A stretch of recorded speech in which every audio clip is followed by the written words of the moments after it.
Okay, so it's been a while since I've been on the channel. I've missed you guys, and I thought today might be a good way to sort of come back because I've got the Apple Studio Display and I've been waiting for Apple to bring out something like this. But is it worth the money?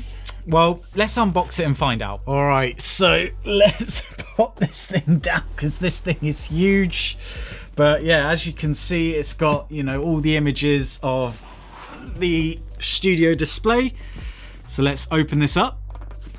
We've got to open it from here. So let's rip that open. Okay, let's pull this up without hopefully hitting. Yeah, it's going to hit the microphone. Okay, so we've got the studio display. You can probably just see that. And then it says to pull out. Oh, okay, awesome. And then, oh wow, okay, that's light. That's really light. And then we've got this little box over here. Includes the Thunderbolt cable, and that looks like a really nice Thunderbolt cable actually. It's braided, but you would expect that from Apple, being this display, what, 1,500, 1,600 pounds or dollars. So, and then obviously we've got some black Apple stickers. So here's the studio display. So let's peel this.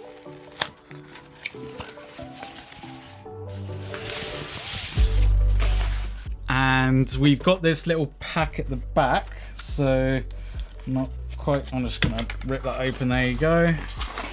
That's nice. So yeah, so we got the power cable, and I've actually seen a few videos, and apparently, yeah, damn, that sucks.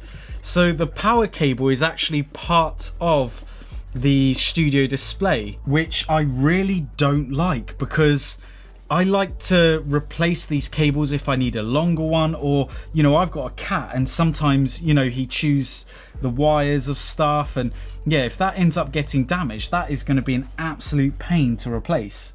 And I don't expect to be replacing this display anytime soon, so it's not like, oh, I'll keep it for a year like you would with an iPhone, or a couple of years with an iPhone and then swap it out for the latest generation. Like, these displays typically, I mean, the last one was, you know, they didn't release a new one for what, 10 years, something ridiculous like that. So, you know, potentially you'll be having this display for the next 10 years, and yeah, if the cable ends up, you know, getting messed up, you're potentially not, well, you're going to be stuffed. But anyway, enough of me complaining. Let's peel this thing because I want to see the front of this.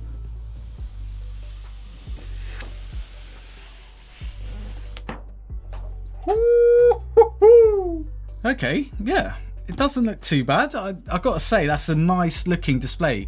Again, it's very rare that you see displays glossy nowadays. I know that, I think it's Eve or something like that, they've brought out a glossy display, so I definitely will look at that as well, because I just think that glossy displays provide that little bit of sharpness, that little bit better contrast, the colors look more saturated.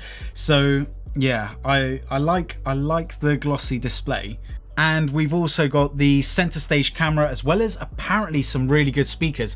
But I will be doing a webcam and speaker test video on this channel. So hit that subscribe button, hit that like button. Let me know what kinds of, you know, things you want to see out of this studio display. But I really want to push it because I think for the price, it's on that upper end, right? I think it's a little bit more than I think the Apple tax can kind of claim on a display like this, but I really want to push it and I really want to see if it's actually worth the money. So I've grabbed my MacBook Air and I just want to see sort of how it looks. So let's open this thing up and, oh, okay.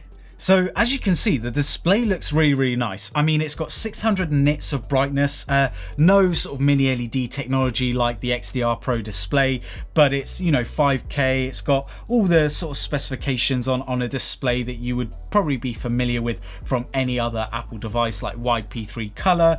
It's got True Tone as well, so it will adjust the temperature of the display depending on obviously its ambient lighting, and yeah, it looks pretty good. The only thing that I will say is, firstly, for 1,500, 1,600, whatever it is, dollars and pounds that this thing costs, It's firstly a little bit of a shame that you're not able to connect up multiple different types of computers to this one display. So for example, for me, I have several different kinds of computers, and I would love to be able to connect this to different computers, and it doesn't look like it's going to be easy to do. I'm sure there's a way, and I'll definitely be testing that. But yeah, as someone who likes multiple ports on their displays, it's just a shame that there's only one Thunderbolt cable to connect up one computer.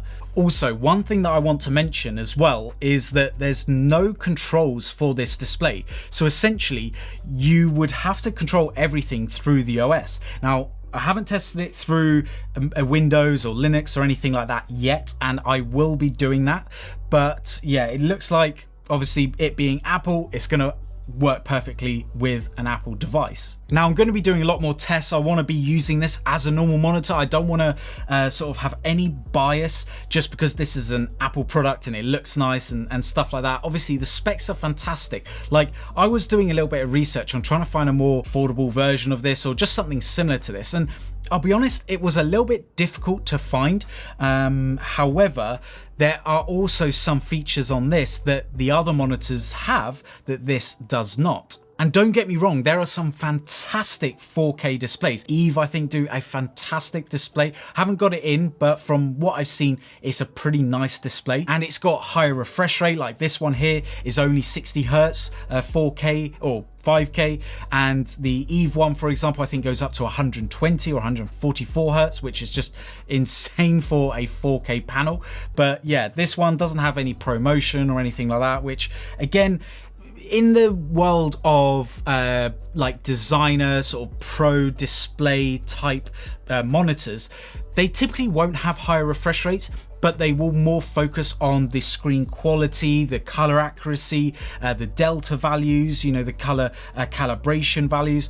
They're going to be really, really tight on creative displays. So, you know, and I think this is what this monitor is going for, is more for the creative audience rather than that gaming audience, which, as we know, even though these M1, M1 Pro, M1 Max chips have got, you know, pretty good GPU processing power, there's just no game that really even takes advantage of it. Even like Lara Croft, that game, it's meant to obviously work perfectly with M1, but even that, it doesn't optimize for the GPU in my experience. But anyway, I'm digressing. I will be doing a lot of tests like I usually do in my normal videos. So speaker, microphone, I'll do some compatibility tests with different OSs and even try to sort of see any issues that may come up from people who obviously use a normal monitor day to day, and what sort of things you may struggle with using a display like this with no controls, no real flexibility either, rather than obviously just focusing on the panel. So if that's the type of thing that you want to see, make sure you hit that subscribe button and notification bell so you get notified. Anyway, look after yourselves, and I'll see you in the next video.